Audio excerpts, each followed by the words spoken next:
Unfortunately, schedule and preparations for the major works that are going on here soon have really stalled my ability to do videos right now. But I want to take this time and this opportunity to talk about photography in video games. Before I continue, the two video games that I have chosen to feature on this video they're both from PlayStation 4, Spider-Man and Red Dead Redemption 2, which is actually available on other platforms. But these are two games that I've really enjoyed playing lately, and been two really popular games of late 2018 going into 2019. And speaking of 2019, there are of course those who are out there who maybe don't use and or understand modern video game technology and may wonder, how does photography and video game technology meet? Some people say it doesn't, some people say it's virtual photography, not real photography. But in a way it is, and that's what I'm discussing on this video. During the now many decades of video game history, photography has been involved or featured in many video games. Let's be honest, most of the time it's been as a task in a video game. For example, say a Metal Gear Solid kind of type of game where you have to try and establish enemies' positions, or whether a villain in particular is in a place that the intelligence says that they are. And only very rarely has there been a game that photography has been the kind of concept the game has been built around. And whatever way that photography has been involved in these games for a majority of video game history, even if it is, as I said, virtual photography, whatever images you take within the game disappeared when the gameplay ended. When you switched off the game, when you changed to another game, or ended your gameplay or whatever, or even immediately. If it's a game where you're taking pictures, pretty much the majority of the time these images disappear instantly. And it's only been recently where gaming systems like I know in PC gaming you can do it now. Obviously, I've been now for several years. Also, Xbox and the system that I use, PlayStation, their systems allow you to not only take images but retain them and share them to various different websites, including of course all the typical social media ones like Facebook, Twitter, Instagram, etc. Now, there are actually three basic ways that you can share content from video games, and I'll quickly run through them. The first is live streaming. Live streaming is obviously broadcasting your gameplay online, and will normally be to obviously the video game platforms like Twitch or YouTube Gaming, etc. People do that for a variety of reasons, to show off that they've got the latest games. Obviously, there are some live streamers that are professional live streamers now, to review the game. Also, that's another reason, and really basically looking in a couple of video game shops, the guidebooks really are now kind of redundant, because a lot of people will make a live stream purely of walkthroughs, so showing other players, other people who have or will buy the game, how to progress in that game, however it's structured. The second option that you can use to share content from a video game is video clips. Now, PlayStation in particular, especially when the PlayStation 4 came out, they've still maintained this, that video clips are for short excerpts, just a few minutes from a game. If you want to show, how to beat a boss, or a lot of people use it to show glitches in a game, or to show just little bits of game. Although on the PlayStation you can record up to 60 minutes on a video clip, PlayStation have always said that they intend video clips to be just short 2 or 3 minute clips of a video game. The third way is screenshot or screen capture. This is also taken, as the name suggests, it explains really, taking an image of what's on the screen at that particular time. All these three options on the PlayStation system I said that's the system that I use, so that's the system I'm referring to. All these can be accessed using the share button on the PlayStation controller. Uh, if you press the share button, it will come up the option to save a screenshot or capture with triangle, to share a video clip with square, or to access the live streaming capabilities of PlayStation. There you can go and select which website you want to live stream to, and you can set up and go from there. There is a bit of a couple of, about three drawbacks, in my opinion, when it comes to the screenshot option on the PlayStation system. And these are all inbuilt to the PlayStation system. You don't have to get a particular video game to have these three options enabled. These are inbuilt to the actual PlayStation itself, so it doesn't really matter what video game you're playing, whether it's Spider-Man, Red Dead Redemption 2, or whatever video game it is. These options are inbuilt to the system, the console itself. The three drawbacks to the screenshot or screen capture option is, first of all, you've got to time it right. Using the share button at that point is like a shutter button for a photography camera. You have to time it right. So you see your character's kicking or punching somebody, or doing a particular move or whatever. You've got to time it right. Time it right so that what you want to capture is captured. And that can be annoying. Trying to time it so that you get that exactly right, that can be annoying.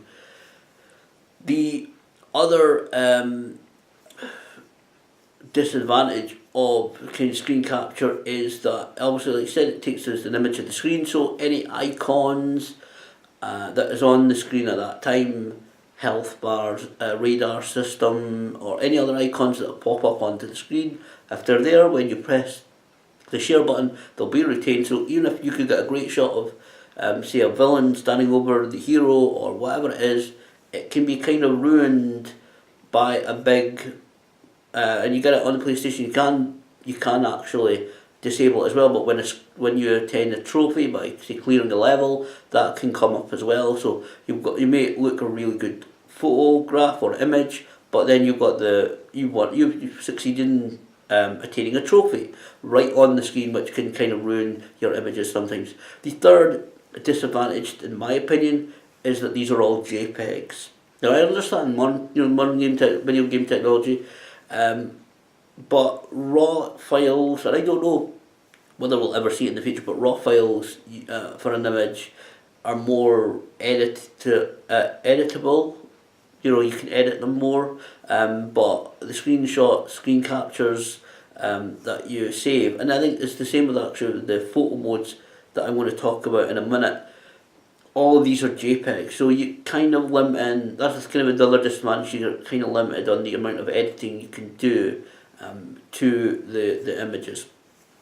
So that photo mode that I mentioned there, that is what really what I'm talking about. Photo modes in video games are the majority of photography that takes place in video games. Why I've selected Spider-Man and Red Dead Redemption 2 is because these games have two separate photo modes in their game. I've not found the one that I'm going to talk about, Spider-Man, in Red Dead Redemption 2. If it is in there, correct me if I'm wrong, but I don't think I'll be able to find it anyway. But anyway, photo mode that's in Spider-Man is the most common photo mode that there is. Now, the latest update to the firmware, and firmware is something we tend to seem to be relying on a lot in the world today, and I'm going to make another video of that in a few weeks, because I want to do a little bit of research on that topic before I do that video. But in the latest firmware update to Spider-Man, you can assign I think it's right on D-pad to instantly access photo mode. And this is the most common mode that you see in video games these days, where you can also use it as kind of like the screenshot and screen capture option to pause the action immediately, which is the kind of more effective mode if you can time it right. because sometimes you're really busy trying to get maybe that perfect shot, maybe trying to land that perfect punch or launch an enemy in the air or whatever it is. But the photo mode on Spider-Man is the most common in video games these days, it seems. In the Spider-Man photo mode, you've got a lot of different options. You can move the camera around. You can use a lot of different filters and effects on the to set up your image. There's also different what really basic I'll call emojis, or in Spider-Man it's called there's stickers as well, and different options. You can even change his mood, which you can't really tell on Spider-Man because he wears the outfit and the mask.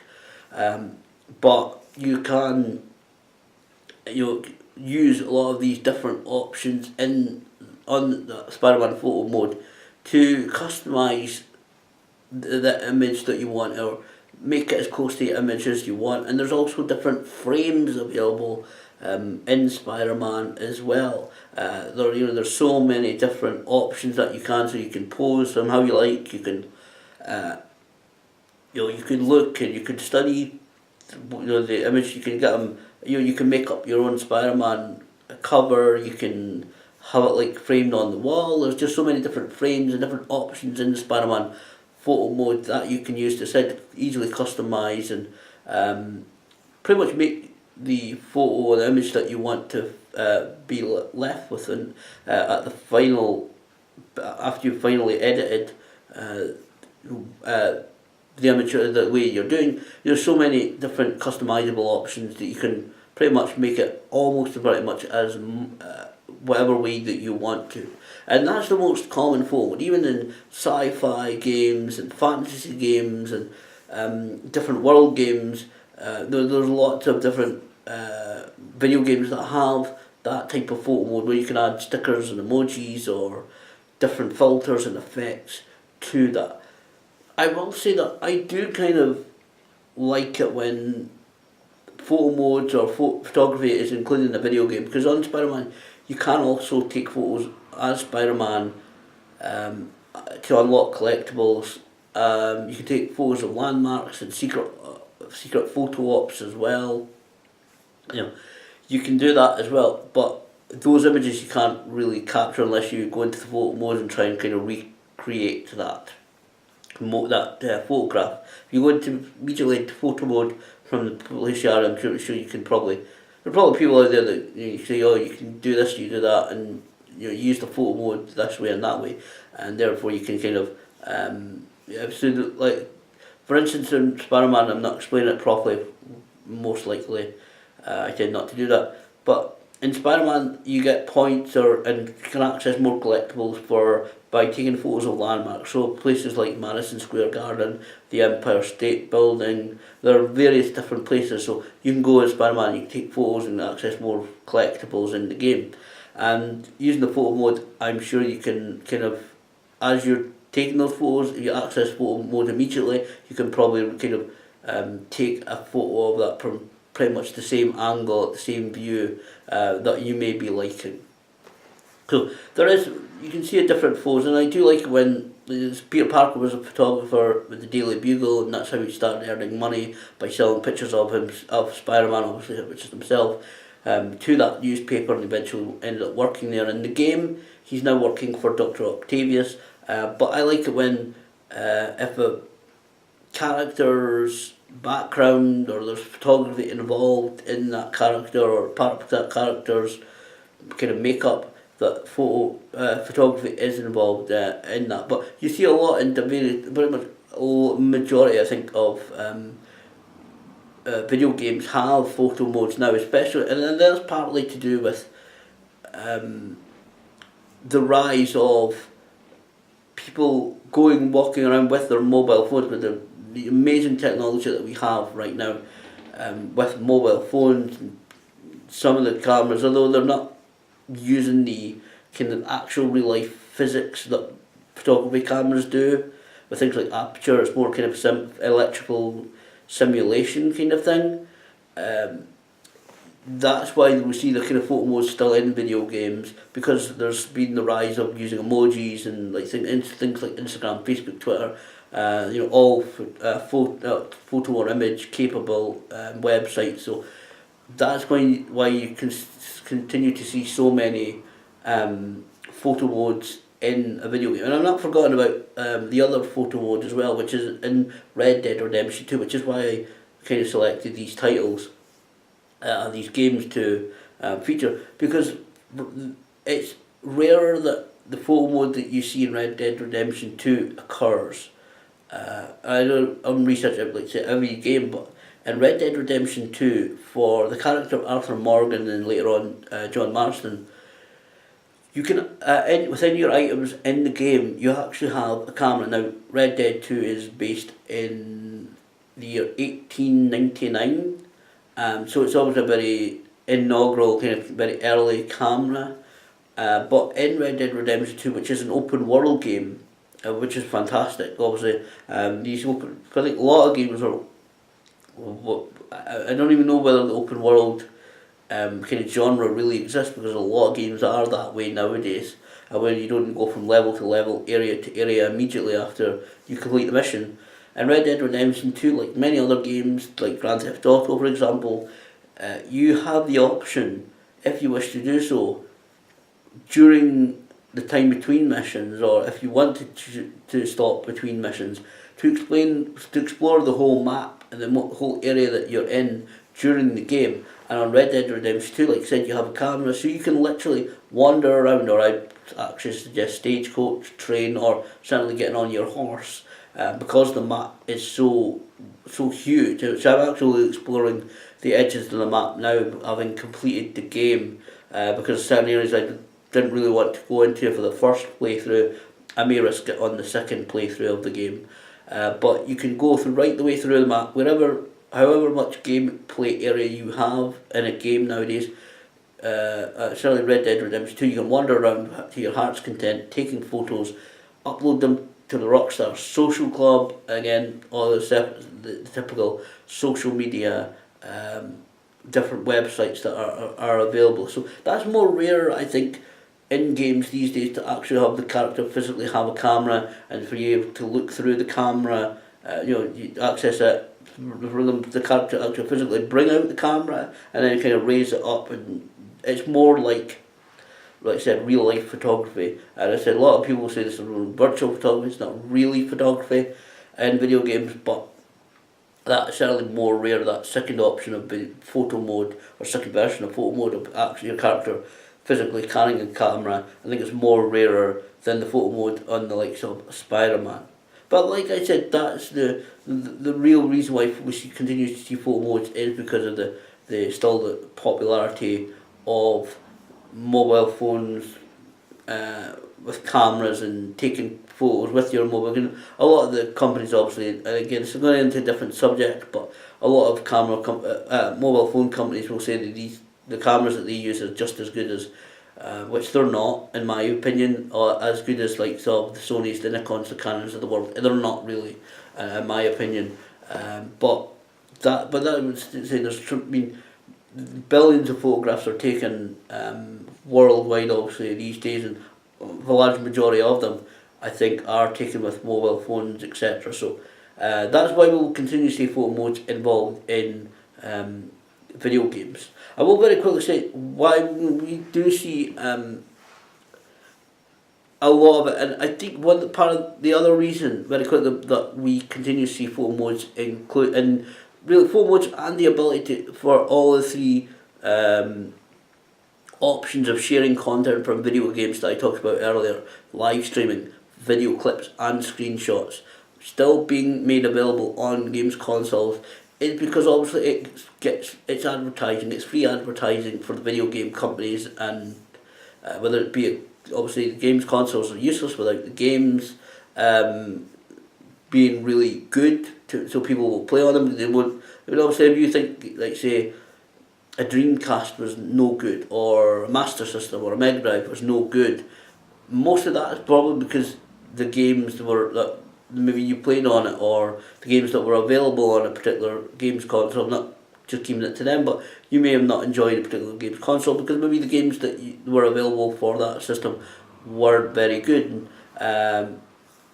These days the games are so good, and sharing lots of users, video game players, live streamers, etc., sharing content from these video games is pretty much free advertising for these companies, getting word out there that this particular game is available.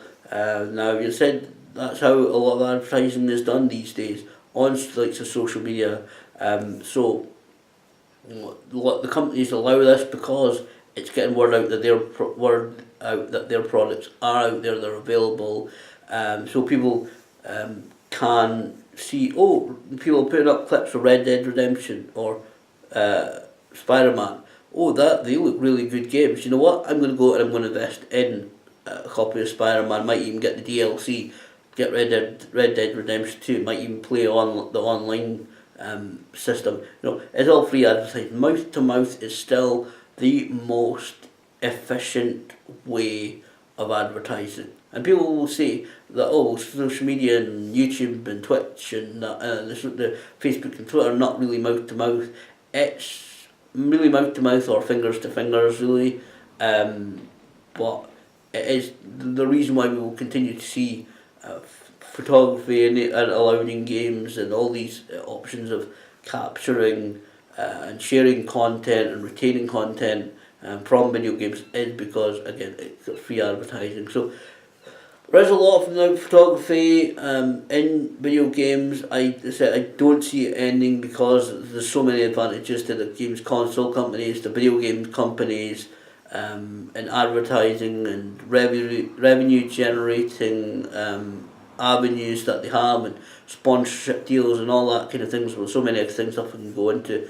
But certainly there is a lot of photography in video games. I see, unless which I don't think will happen, there's a big black hole that occurs within like some mobile phone camera taking, and with the modern photography camera technology that we are seeing even over the last 18 months or so, it's just tremendous.